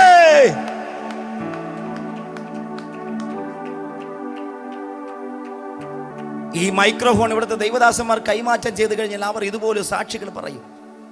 മരണകരമാകുന്ന പല വിഷയങ്ങളും അവരെ വന്നു ഭവിച്ചപ്പോൾ അവരെ ചിന്താഗതികൾ യേശുവാരെന്നുള്ള ബോധം അവർ ഭരിച്ചതിൻ്റെ അടിസ്ഥാനത്തിൽ അതാത് ചിന്തകൾക്കനുസരിച്ച് യേശു അവർക്ക് മാറ്റം കൊടുത്തു.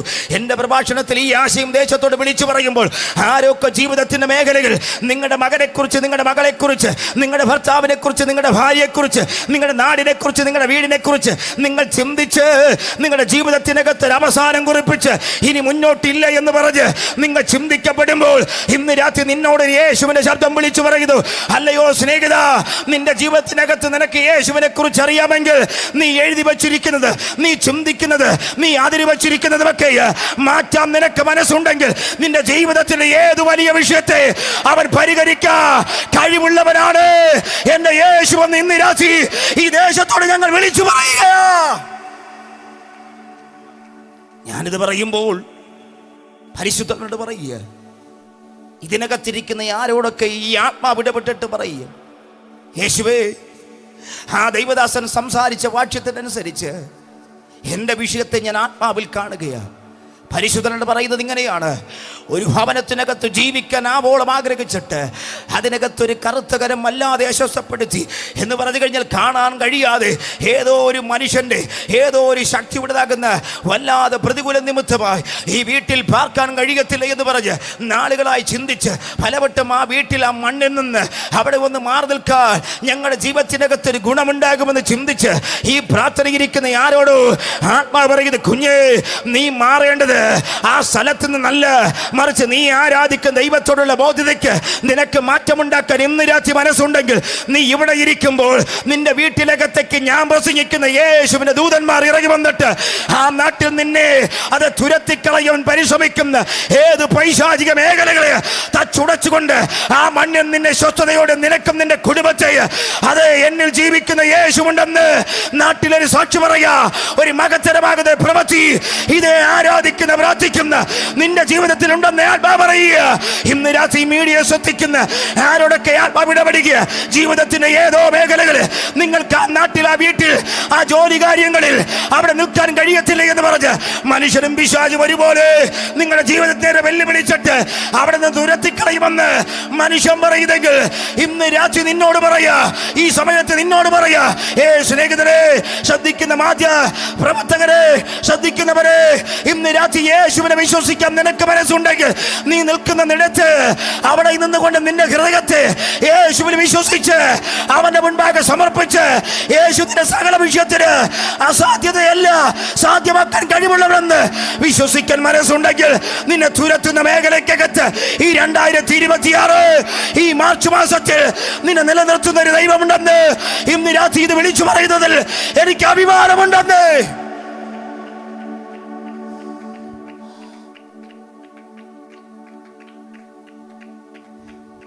പരിശുദ്ധനോട് ഇങ്ങനെ പറയുന്നു, മക്കൾക്ക് വേണ്ടി അധ്വാനിച്ചിട്ട് ആ മക്കളുടേതാകുന്ന ഒരു പ്രത്യേക പ്രായപരിധി ആയപ്പോൾ അവിടുത്തെ ജീവിതത്തിൻ്റെ ശൈലികൾ, നിങ്ങളുടെ ജീവിതത്തിൻ്റെ ശൈലികളും അവർക്ക് വല്ലാതെ ബോധ്യപ്പെടുന്നില്ല, അവർക്ക് അങ്ങോട്ട് ഇഷ്ടം വരുന്നില്ല. ഈ പ്രായത്തിൽ ഞങ്ങളോട് ഇതൊക്കെ എന്തിനാ പറയുന്നത് എന്ന് ചോദിച്ച്, നിങ്ങളുടെ കാലഘട്ടമല്ല ഇത്, ഞങ്ങളുടെ ഈ കാലഘട്ടം, ഇത് ന്യൂജൻ വിഭാഗത്തിൻ്റെ കാലഘട്ടമെന്ന് പറഞ്ഞ് നിങ്ങളുടെ ശരീരത്തിൻ്റെതാകുന്ന ഈ ചുളിവുകൾ, ഈ വാർദ്ധക്യ അവസ്ഥകളും ആരോഗ്യമില്ലാത്ത അവസ്ഥകളും നോക്കിയിട്ട് കഷ്ടപ്പെട്ട് പഠിപ്പിച്ച് ഈ നിലയിൽ എത്തിച്ചിട്ട് നിങ്ങളെ അവർക്ക് വേണ്ട എന്ന രീതിയിൽ ചിന്തിച്ച് വേദനിച്ച് കഴിയുന്ന ചില രക്ഷകർത്താക്കളുടെ അവരിതു എനിക്ക് മുമ്പേ സ്വാഗതം പറഞ്ഞൊരു ദൈവവചനം പറഞ്ഞതുപോലെ, ഈ ദേശത്തിൽ കാലഘട്ടങ്ങൾക്ക് മുമ്പേ വന്നപ്പോൾ ഒരു കട്ടൻ കാപ്പിയും ഒരല്പം പയറുമൊക്കെ വേവിച്ച് പുഴുങ്ങി കൊടുത്ത ഒരു കാലഘട്ടത്തിൽ അന്നത്തെ ഈ ജീവിത സാഹചര്യം ഇവിടെ ഉണ്ടായപ്പോൾ, അതുപോലൊരു പഴയ കാലഘട്ടത്തിൽ സ്നേഹിത ഇവ ചെറുപ്പക്കാരെ, നിനക്ക് വേണ്ടി നാട് മറന്ന് വീട് മറന്ന് ശരീരം മറന്ന് അവിടെ പ്രാണനെ പോലും മറന്നുകൊണ്ട് നിനക്ക് വേണ്ടി ജീവിച്ച ഈ രക്ഷകർത്താക്കൾ ഇന്ന് നിനക്ക് ഭാരമെന്ന് തോന്നിയിട്ട് അവരെ നീ മാറ്റി നിർത്തുമ്പോൾ അവരെ ചങ്കുമുട്ടുന്ന വേദന അറിയുന്ന ദൈവം ഇന്ന് രാത്രി നിന്നോട് പറയുന്നു, നിന്റെ മേൽ തലവേൽ ശാപമാകാതിരിക്ക. കരയുന്ന മാതാവ്, അവന്റെ മേൽ ശാപമാകാതിരിക്കാൻ നീയും പ്രാർത്ഥിക്ക്. ഇന്ന് രാത്രി ദൈവം പറയുന്നത്, അതേ മക്കളെ കണ്ട് മാൺപൂ കണ്ട് മോഹിക്കരുന്നൊരു പഴമൊഴി പറയുന്നത് പോലെ, അവ കുഞ്ഞൻ നിന്നെ കാര്യമില്ല എന്ന് പറയുകയല്ല, നീ മക്കളിൽ ആശ്രയിക്കുന്നതല്ല, മറിച്ച് വിളിച്ച ദൈവം വിശ്വസനെന്നറിയ. വാർദ്ധക്യം നിറയുള്ള കാലത്തൊക്കെ നിന്നെ ചുമക്കാമെന്ന് ഈ ലോകത്തിൽ ഏതെങ്കിലും ഒരു തത്വം പറഞ്ഞിട്ടുണ്ടോ? ഇല്ല. എന്നാൽ ഞാൻ പ്രസംഗിക്കുന്ന വിശുദ്ധ വേദപുസ്തകം പറഞ്ഞതുകൊണ്ട് നിന്റെ ചിന്താഗതികൾ, നിന്റെ തലമുറയിൽ നിന്ന് നീ സമൃദ്ധിയിലേക്ക് എത്തുമെന്ന് ചിന്തിക്കുമ്പോൾ നിന്നെ മാറ്റി നിർത്തപ്പെടുന്ന മേഖലകൾ ഇന്ന് രാത്രി കേട്ടോ, വിളിച്ച ദൈവം വിശ്വസനാണ്. നരക്കുവോളം ചുമക്കാൻ കഴിവുള്ള ഒരുവരുണ്ടെങ്കിൽ അത് ഞാൻ പ്രസംഗിക്കുന്ന യേശുവാണ്.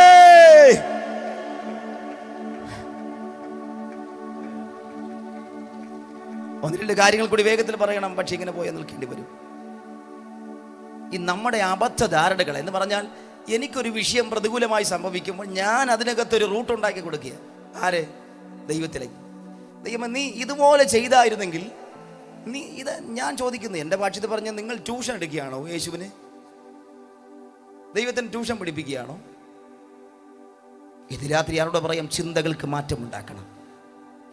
നിങ്ങളുടെ വീട് ഇങ്ങനെ ആയതുകൊണ്ട് ഇങ്ങനെ ചെയ്യണമെന്ന് നിങ്ങൾ ദൈവത്തെ പഠിപ്പിക്കണ്ട. നിങ്ങളുടെ ബന്ധങ്ങൾ ഇങ്ങനെ ആയതുകൊണ്ട് ഇങ്ങനെ ചെയ്യണമെന്ന് നിങ്ങൾ ദൈവത്തെ പഠിപ്പിക്കണ്ട. മറിച്ച് ദൈവമേ, ഞാൻ വിശ്വസിക്കുന്ന ദൈവം ഏത് വിഷയത്തിന് മേൽ എങ്ങനെ ചെയ്യണമെന്ന്, എങ്ങനെ പ്രവർത്തിക്കണമെന്ന് ഞാൻ പഠിപ്പിക്കേണ്ട ആവശ്യമില്ല. അവനിൽ ഞാൻ സമർപ്പിച്ചാൽ മാത്രം മതി. ഈ വിഷയത്തിനകത്ത് പരിഹാരം തരാൻ കഴിവുള്ളവരെയാണ് ഞാൻ സേവിക്കുന്നത്, നീ മനസ്സിലാക്കുക. അതിൻ്റെ ആശയമെന്ന് പറഞ്ഞാൽ, സാധ്യതകളിൽ കൂടി ദൈവപ്രവൃത്തിക്ക് വേണ്ടി കാണുന്ന ഈ സകല ചിന്തയാണ് എന്നെ ഭരിപ്പിച്ചത്. സമയം പോകുന്നു, ഞാൻ അടുത്ത വിഷയത്തിലേക്ക് വരട്ടെ. ഇന്ന് രാത്രി നിങ്ങൾ തിരിച്ചറിയണം, നിങ്ങൾ വിശ്വസിക്കുന്ന യേശുവിൽ നിന്ന് ഒരു അനുഗ്രഹം നിങ്ങൾ ആവശ്യപ്പെടുമ്പോൾ, ആഗ്രഹിക്കുമ്പോൾ, നിങ്ങൾ നിങ്ങളുടെ സാധ്യതകൾക്കനുസരിച്ച് ഒരു പ്രവൃത്തിക്ക് വേണ്ടി നിങ്ങൾ ആഗ്രഹിക്കുന്നതല്ല, മിണ്ടുന്നില്ല. മറിച്ച് ഏത് അസാധ്യതയിലും ഏത് ഇല്ലായ്മയിലും വിളിച്ചു വരുത്താൻ കഴിവുള്ള ഒരു ദൈവമാണ് ഞാൻ പ്രസംഗിക്കുന്ന നസറേയനാകുന്ന യേശു ക്രിസ്തു വന്ന്. അതുകൊണ്ടാണ് അവൻ യെഹെസ്കേൽ എന്ന് പറയുന്ന പ്രവാചകനെ നോക്കിയിട്ട് ദൈവത്തിന്റെ ആത്മാവ് ഇടപെട്ട്, ഹേ മനുഷ്യ, ഈ അസ്ഥികളായി കിടക്കുന്നവരുടെ ഇടയിലേക്ക് അവ ജീവൻ ഉണ്ടാകുമെന്നൊരു ചോദ്യം ചോദിച്ചപ്പോൾ, ഇല്ല കർത്താവേ, നീ അറിയുന്നു എന്ന മനുഷ്യൻ പറഞ്ഞെങ്കിൽ അവന്റെ ഉള്ളിൽ തിളക്കുന്നൊരു സത്യമുണ്ട്. ഏത് ഞെറിവില്ലാത്ത, ഏത് മാംസമില്ലാത്ത, ഏത് ജീവനില്ലാത്ത, ഏത് രക്തമില്ലാത്ത വെറും കൂമ്പാരമായാൽ ഇതിനുമേൽ ജീവൻ വരുത്താൻ കഴിവുള്ള ഒരു ദൈവം, അത് ഞാൻ വിശ്വസിക്കുന്ന സാക്ഷാൽ യഹോവയാകയാൽ, ഇല്ല കർത്താവേ എന്ന് പറയാൻ മനസ്സുണ്ടായതുപോലെ ജീവിതത്തിന്റെ അസ്ഥികൂമ്പാരമായി കിടക്കുന്ന ഒരു മേഖലയുടെ നിന്റെ ചിന്തകൾക്ക് മാറ്റം വരുത്തുക. ഇന്ന് രാത്രി നിനക്ക് മനസ്സുണ്ടെങ്കിൽ അതിനകത്തൊരു ജീവൻ തരാൻ കഴിവുള്ള ഒരാളാണ് ഞാൻ പ്രസംഗിക്കുന്ന യേശു വന്ന്.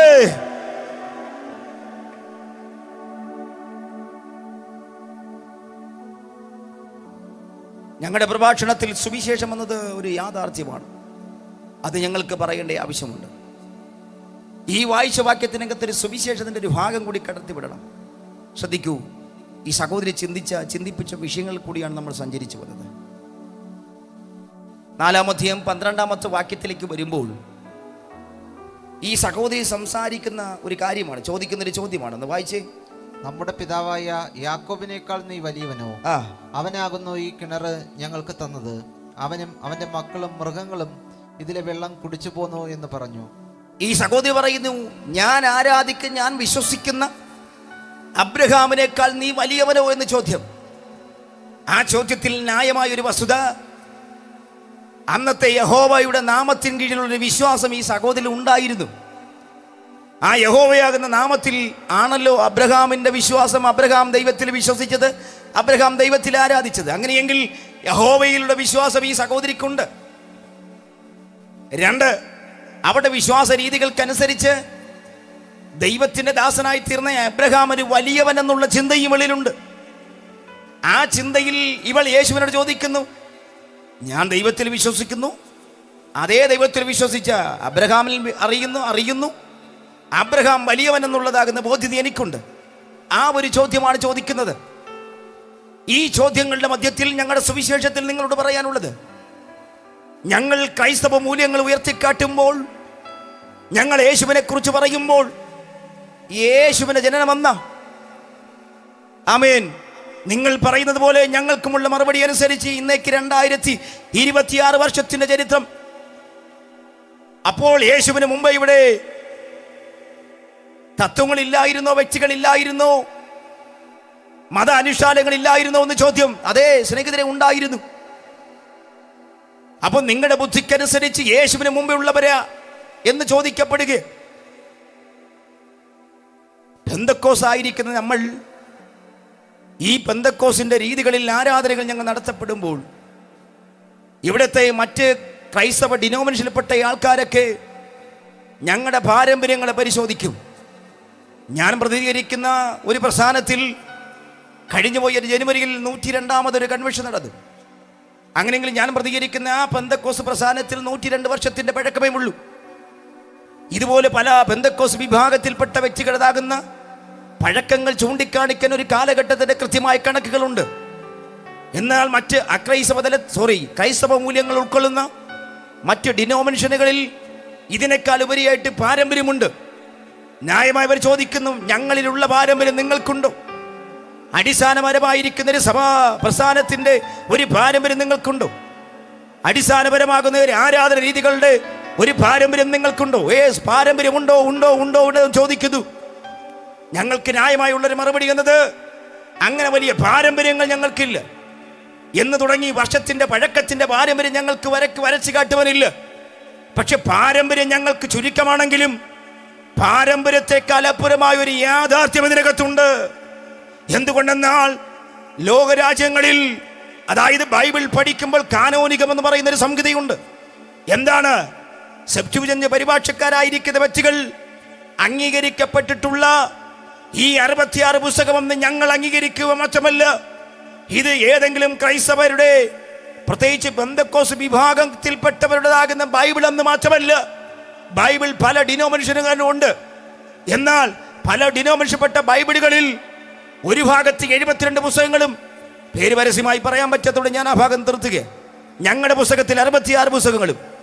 അവർ പറയുന്നു 72 പുസ്തകങ്ങളടങ്ങിയ ബൈബിൾ ഞങ്ങൾക്ക് പാരമ്പര്യമാണ്. നിങ്ങൾ ആരാധിക്കുന്ന, വായിക്കുന്ന 66 പുസ്തകങ്ങൾ അടങ്ങിയിരിക്കുന്ന ബൈബിളിന് എന്ത് പാരമ്പര്യമുണ്ട്? സ്നേഹിത, ഹിസ്റ്റോറിക്കൽ എവിഡൻസ് അനുസരിച്ച് ഞങ്ങൾക്ക് പറയാനുണ്ട്, ബൈബിൾ കാനോനികം പഠിച്ചു കഴിഞ്ഞാൽ ബൈബിൾ കാനോനികത്തിൽ അപ്പോക്രിഫ പുസ്തകങ്ങൾ അടങ്ങിയിരിക്കുന്ന 72 പുസ്തകങ്ങൾ അത് ബൈബിൾ കാനോനികമായി അംഗീകരിക്കപ്പെടാത്തത് കൊണ്ട് ബൈബിൾ കാനോനികത്തിൽ അടങ്ങിയിരിക്കുന്ന 66 പുസ്തകങ്ങൾ ഇത് യാഥാർത്ഥ്യമായതുകൊണ്ട് ഈ യാഥാർത്ഥ്യമാകുന്ന പുസ്തകത്തിൽ, അപ്പോസ്തല പ്രവൃത്തി എന്ന് പറയുന്ന പുസ്തകത്തിൽ, അതേ യേശുവിന്റെ മരണ പുനരുത്ഥാനത്തിന് ശേഷം അവൻ കൊടുത്ത വാഗ്ദത്തത്തിന് വേണ്ടി കാത്തിരുന്ന മാർക്കോസിന്റെ മാളിക മുറിയിൽ കാത്തിരുന്ന 120 പേരുടെ മേൽ ഇറങ്ങി വന്ന പരിശുദ്ധാത്മാവിന്റെ ദിനത്തിൽ അന്ന് ചിലർക്ക് ആക്ഷേപമായി ചൂണ്ടിക്കാണിക്കാൻ പറ്റിയ വിഷയത്തിനകത്ത് യേശു തിരഞ്ഞെടുത്ത 12 ശിഷ്യനെ ഒരുവനായിരിക്കുന്ന പത്രോസ് എഴുന്നേറ്റ് പ്രസംഗിച്ചപ്പോൾ, ഒറ്റ പ്രസംഗത്തിൽ 3000-ലധികം വ്യക്തികൾ രക്ഷിക്കപ്പെട്ടപ്പോൾ അന്ന് ആരംഭിച്ച സഭയുടെ ആരംഭം അത് വർഷത്തിന്റെ പഴക്കം ചുരുക്കമെങ്കിൽ അതാണ് യഥാർത്ഥ പാരമ്പര്യമെന്ന് ഈ കാനോനികത്തിൽ അടങ്ങിയിരിക്കുന്നത്. ഇത് പച്ചയായ യാഥാർത്ഥ്യമായ സത്യമാക്കുകയാ.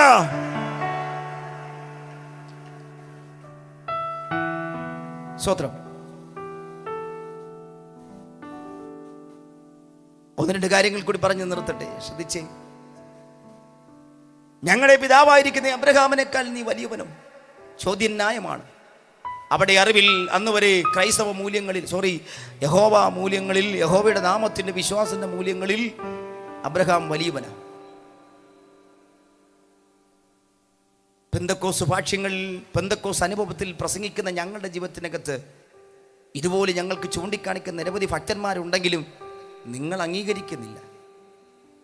വലിയ പാരമ്പര്യങ്ങൾ വല്ലമുണ്ടോ എന്ന് ചോദിച്ചാൽ എന്നെ സംബന്ധിച്ച് എനിക്ക് പോലും ഒരു 22 വർഷത്തിൻ്റെ പെന്തക്കോസ് അനുഭവമേ ഉള്ളൂ. പക്ഷെ പാരമ്പര്യം കുറവാണെങ്കിലും, പാരമ്പര്യം ചുരുക്കമാണെങ്കിലും, പാരമ്പര്യമില്ലാത്ത ഞാൻ അറിഞ്ഞൊരു സത്യമുണ്ട്. രക്ഷയാകുന്ന യേശുവിൻ്റെ തനതായ സത്യം. സ്നേഹിത, ഇന്ന് രാത്രി ഞങ്ങൾ ഈ പ്രഭാഷണത്തിൽ ഈ ദേശത്തോടെ യേശുവിനെ രക്ഷയെക്കുറിച്ച് വിളിച്ചു പറയുമ്പോൾ നിങ്ങളുടെ പാരമ്പര്യ മൂല്യങ്ങൾക്കനുസരിച്ച്, നിങ്ങളുടെ ആരാധന രീതികൾക്കനുസരിച്ച് നിങ്ങൾ ഞങ്ങളോട് ചോദ്യം ചെയ്യപ്പെടുന്ന വിഷയത്തിനകത്ത് നിങ്ങൾക്ക് ഞങ്ങളെ തിരുത്താൻ വേണ്ടി വസ്തുതകൾ ഉണ്ടെങ്കിൽ, ഞങ്ങളുടേതാകുന്ന പാരമ്പര്യങ്ങൾ നിരവധി ഇല്ലെങ്കിൽ, ഞങ്ങളുടെ പാരമ്പര്യമില്ലായ്മയിലും അമച്ചുള്ള പാരമ്പര്യത്തിനനുസരിച്ച് ഇതിനകത്തൊരു സത്യമുണ്ട്. എന്തെന്നാൽ ആ സത്യം ഇങ്ങനെയാണ്. പകൽ സുവിശേഷത്തിന്റെ പ്രതികൾ ഞങ്ങൾ സഞ്ചരിച്ചപ്പോൾ ഇവിടെ ഒരു വീടിന്റെ ഗേറ്റിന്റെ മുകളിൽ എഴുതി വെച്ച് ആമേൻ കർത്താവാകുന്ന യേശു ക്രിസ്തുവിൽ വിശ്വസിക്കുന്ന നീ രക്ഷ പ്രാപിക്കുമെന്ന്. ആകയാൽ സ്നേഹിത, നീ പാരമ്പര്യം പിടിച്ചിരിക്കാതെ യേശുവിനെ സ്വന്തം രക്ഷിതമായി സ്വീകരിക്കാൻ മനസ്സുണ്ടെങ്കിൽ മാത്രമേ നിനക്ക് രക്ഷിക്കപ്പെടാൻ പറ്റത്തുള്ളൂ. യഥാർത്ഥ പാരമ്പര്യങ്ങൾ ഇല്ലാതെ വണ്ണ്, യഥാർത്ഥ ബൈബിളിലെ സത്യങ്ങൾക്കനുസരിച്ച് 7 അടിസ്ഥാന ഉപദേശങ്ങളിലേക്ക് നീ ഇറങ്ങി വരാത്ത ഒരു പാരമ്പര്യമുണ്ടെങ്കിൽ, നിനക്ക് വലിയ പാരമ്പര്യത്തിൽ മകത്തുള്ള വ്യക്തിയെ ചൂണ്ടിക്കാണിച്ചാൽ ഞങ്ങൾക്ക് അതിനകത്തൊന്നും തർക്കിക്കാനില്ല. പക്ഷെ ഞങ്ങൾക്കൊരു പാരമ്പര്യമുണ്ട്, യേശുവാകുന്ന പാരമ്പര്യമാണ്. ഇതിന് കലപ്പുറം ഒരു പാരമ്പര്യമില്ല. അതാണ് സത്യം.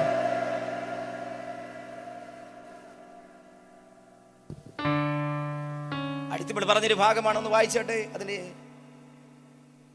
12ാമത്തെ വാദ്യം വായിച്ചും കൂടി വായിച്ചിട്ട് പെട്ടെന്ന് നിർത്തുകയാണ് ഞാൻ. 4:12. നമ്മുടെ പിതാവായ യാക്കോബിനേക്കാൾ നീ വലിയവനോ?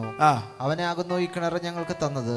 അവനും അവന്റെ മക്കളും മൃഗങ്ങളും ഇതിലെ വെള്ളം കുടിച്ചു പോന്നു. തുടർന്ന് വായിച്ചു വരുമ്പോൾ അവിടെ എഴുതിയിരിക്കുന്ന പദം വായിപ്പാനും വിശദീകരിപ്പാനും നേരമില്ലാത്തത് കൊണ്ട് എൻ്റെ പ്രഭാഷണം ഞാൻ ഇവിടെ അവസാനിപ്പിക്കുക. അവൾ പറഞ്ഞൊരു ഭാഗം ഇങ്ങനെയാണ്. ആരാധന ഒരു വിഷയം പറഞ്ഞു. അപ്പോൾ ആരാധനയെക്കുറിച്ചും അവൾക്ക് ഒരു ധാരണയുണ്ട്, അറിവുണ്ട്. അതിന് മറുപടിയായി യേശു പറഞ്ഞത് എന്താ? ആ മലയിലുമല്ല എന്ന് പറഞ്ഞാൽ ഗരീസിം മല എന്നാണ് അവൻ എഴുതിയിരിക്കുന്നത് അല്ലേ. ആ മലയിലുമല്ല ഈ മലയിലുമല്ല ആരാധിക്കേണ്ടതെന്ന് എന്ന് പറഞ്ഞാൽ അവളുടെ അറിവിൽ, അവളുടെ ആരാധന ഇന്നലെ വരെ കഴിക്കപ്പെട്ട അറിവിൽ ഒരു മല ചൂണ്ടിക്കാണിക്കാനുണ്ട്. അല്ലയോ സ്നേഹിത, ഞങ്ങൾ ആരാധിക്കുന്ന യേശുവിൻ്റെ പാരമ്പര്യത്തിൽ ആമേൻ ഒരു പ്രധാനപ്പെട്ട ഒരു സ്ഥലത്തെ ചൂണ്ടിക്കാണിച്ച് ആ സ്ഥലത്തിൽ ആരാധിച്ചാല് പ്രാർത്ഥിച്ചാല് ദൈവത്തിന്റെ ഷേഖനെ, ദൈവത്തിന്റെ സാന്നിധ്യം ഇറങ്ങുമെന്നുള്ളതാകുന്ന വസ്തുത ഈ ബൈബിൾ വിശദമാക്കുന്നില്ല. നീ ഇരിക്കുന്ന ഇടത്തുകൊണ്ട്, അവൻ ഇരിക്കുന്ന ഇടത്ത് നിന്നുകൊണ്ട് നിന്റെ ഹൃദയമാകുന്ന വാതിലൊന്ന് തുറന്നിട്ട് അവൻ ദൈവത്തെ ആത്മാവിന് സത്യത്തിലും ആരാധിക്കുക. മനസ്സുണ്ടെങ്കിൽ അവിടെ ഇറങ്ങി വരുന്ന ഒരു ദൈവമുണ്ടെങ്കിൽ അതാണ് ഞാൻ പ്രസംഗിക്കുന്ന യേശു വന്ന. ഈ നിരാശയിൽ ചിന്തകൾ നിരവധി ഈ സഹോദരി ഉണ്ടായിരുന്നു. ആരാധനയെക്കുറിച്ച്, ആരാധിക്കപ്പെട്ട വ്യക്തികളെക്കുറിച്ച് ഈ കാര്യങ്ങളെല്ലാം അവിടെ സംസാരിച്ചപ്പോൾ ഒടുവിലൊരു പദം കൂടി പറയാം. ശ്രദ്ധിച്ചേ, ആ വാക്യത്തിൻ്റെ ഒടുവിലത്തെ പദം ഇങ്ങനെയാണ്. ഒന്ന് വായിച്ചേ ആ സംഭവത്തിൻ്റെ. ഇവൾ യേശുവുമായി സംസാരിക്കുമ്പോൾ അവൾ ശമരിയ പട്ടണത്തിൽ പോയി ആ നാട്ടുകാരോട് മുഴുവനും യേശുവിനെ കുറിച്ച് എന്ത് ചെയ്യുന്നു? 4:39 വായിച്ചട്ടെ. ഞാൻ ചെയ്തതൊക്കെയും അവൻ എന്നോട് പറഞ്ഞു എന്ന് സ്ത്രീ സാക്ഷ്യം പറഞ്ഞ വാക്ക് നിമിത്തം ആ പട്ടണത്തിലെ പല ശമര്യരും അവനിൽ വിശ്വസിച്ചു. അവിടെ എഴുതിയിരിക്കുന്നത് നിങ്ങൾ വീട്ടിൽ പോയി വായിക്കുക. വെള്ളം കോരാൻ വന്ന വ്യക്തി,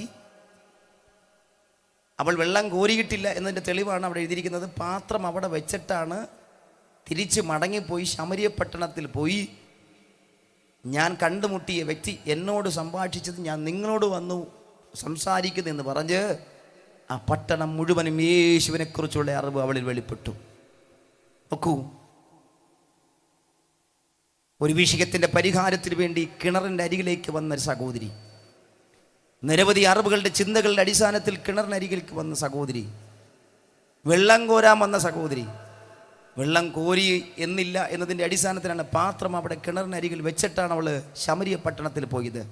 എന്ന് പറഞ്ഞാൽ ഒരു മനുഷ്യൻ്റെ ചിന്തകൾക്ക് ദൈവത്തിൻ്റെ യാഥാർത്ഥ്യത വന്നു കഴിഞ്ഞാൽ അവൻ്റെ ഭൗതിക വിഷയത്തിനകത്ത് താൽക്കാലികമായി അവനൊരു മാറ്റമുണ്ടാകും.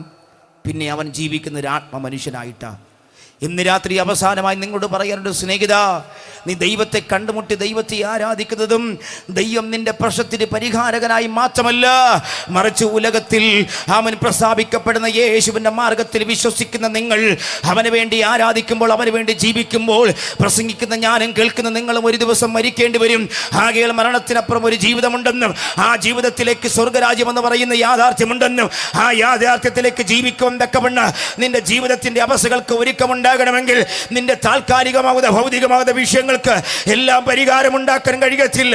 പക്ഷേ ആ വിഷയത്തിൻ്റെ പരിഹാരത്തിന് വേണ്ടി നീ അങ്ങും ഇങ്ങുമൊക്കെ അതേമൊക്കെ ഓടി നടക്കുമ്പോൾ അതിനൊക്കെ ഒരു മാറ്റമുണ്ടാക്കിയിട്ട് നിന്റെ ജീവിതത്തിന് മരണത്തിനപ്പുറമുള്ള ഒരു ജീവിതത്തിലേക്ക് യേശുവിനെ കണ്ടുമുട്ടി അവനെ ആരാധിക്കാൻ കഴിയുമെങ്കിൽ ഇന്ന് രാത്രി വിളിച്ചു പറയുക, ഇതാണ് യേശുവിൻ്റെ സുവിശേഷം.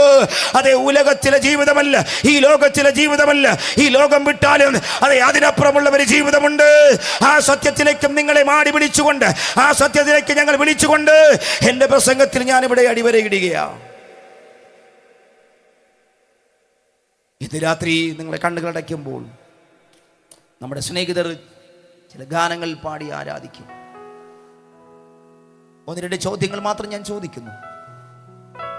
പ്രിയപ്പെട്ടവരെ, നിങ്ങളൊരു ക്രൈസ്തവനായിരിക്കാം, നിങ്ങളൊരു അക്രൈസ്തവനായിരിക്കാം.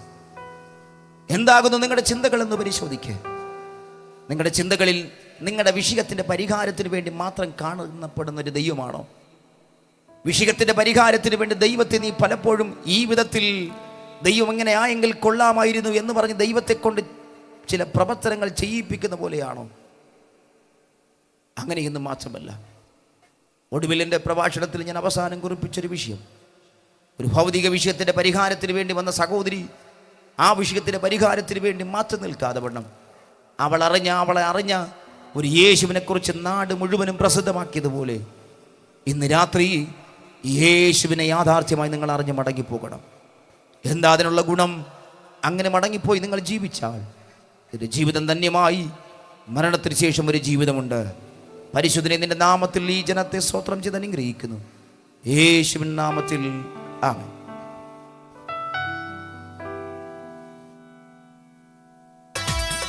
എല്ലാ പ്രതികൂലങ്ങളും മാറും, ശുഭദിനമാഗതമാകും.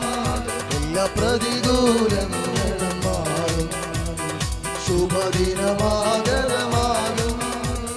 തളരാതെ പതരാതെ ലക്ഷിച്ചു പോകയില്ല, ലക്ഷിച്ചു പോകയില്ല.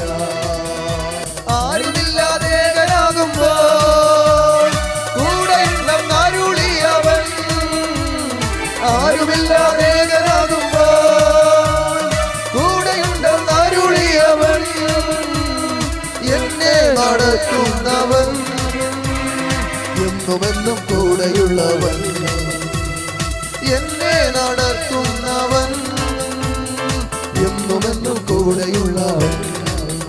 എല്ലാ പ്രതികൂലങ്ങളും മാറും, ശുഭദിനമാഗതമാകും.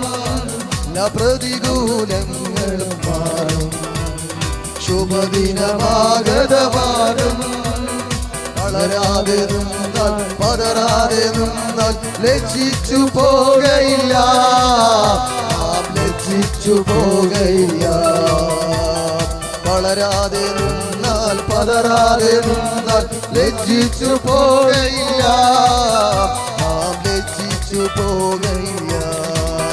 വാതിലുകൾ അടയുമ്പോ ചെങ്കടൽ പിളർന്നതുപോൽ എന്നെ നടത്തുന്നവൻ, എന്നുമെന്നും കൂടെയുള്ളവൻ. എല്ലാ പ്രതികൂലങ്ങളും മാറും, ശുഭദിനമാഗതമാകും. എല്ലാ പ്രതികൂലങ്ങളും മാറും, ശുഭദിനമാഗതമാകും. തളരാതെ നിന്നാൽ പതറാതെ നിന്നാൽ ലജ്ജിച്ചു പോകയില്ല, നാം ലജ്ജിച്ചു പോകയില്ല.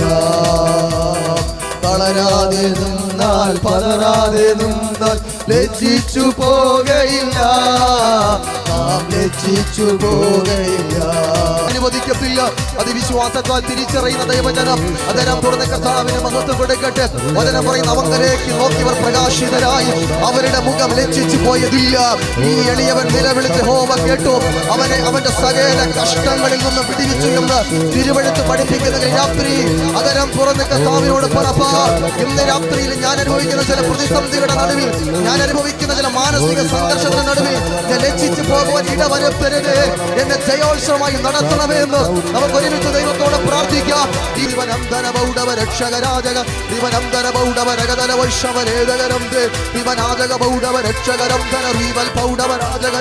വിടുതലുകൾ അയക്കട്ടെ. ഹോസ്പിറ്റലായിരിക്കുന്ന പ്രിയപ്പെട്ടവരുടെ മേൽ വിടുതലിന്റെ ശക്തി ഇന്ന് രാത്രികാലം വെളിപ്പെട്ടു വരട്ടെ. ശരീരവീരാത്രി സ്വതന്ത്രമാകട്ടെ. ശരീരാത്മദേഹികളെ ബന്ധിക്കുന്ന നാഡീ ഞരമ്പുകളുടെ മേൽ ബാധിക്കുന്ന രോഗത്തിന്റെ കെട്ടുകൾ ഈ രാത്രി പരിശുദ്ധം അഴിച്ചു മാറ്റേണ്ടതിനായി നമ്മുടെ കണ്ണുകളടയ്ക്കാതെ നമുക്ക് ഒരുമിച്ച് ദൈവത്തോട് പ്രാർത്ഥിക്കാം. ദൈവവചനത്തിന്റെ ആധികാരികതയെ കുറിച്ച് വളരെ ശക്തമായിട്ട് ദൈവദാസനിലൂടെ നമുക്ക് കേൾപ്പാൻ കഴിഞ്ഞല്ലോ. യേശുവിന്റെ വരവ് ഏറ്റവും ആസന്നമായിരിക്കുന്ന ഈ കാലഘട്ടത്തിന് നടുവിൽ സംഭവങ്ങളെല്ലാം വിളിച്ചു പറയുമ്പോൾ ഒരു കാര്യം ഉറപ്പാ, ഒന്നുകിൽ യേശു വരും, അല്ലെങ്കിൽ നമ്മൾ മരിക്കും. രണ്ടിലേതെങ്കിലും ഒന്ന് സംഭവിക്കണം. കാലം അതിന്റെ അന്ത്യത്തിലേക്ക് നീങ്ങിക്കൊണ്ടിരിക്കുമ്പോൾ ഇന്ന് രാത്രി നമുക്ക് തീരുമാനമെടുക്കാം. നമ്മുടെ മുമ്പിൽ രണ്ട് വഴികളുണ്ട്. ഒന്ന് സ്വർഗത്തിലേക്ക് പോകാനുള്ള വഴി, രണ്ട് നരകത്തിലേക്ക് പോകാനുള്ള വഴി. തീരുമാനത്തോടെ മടങ്ങാം. ഞാൻ ഏത് വഴിയിലൂടെ പോകണം?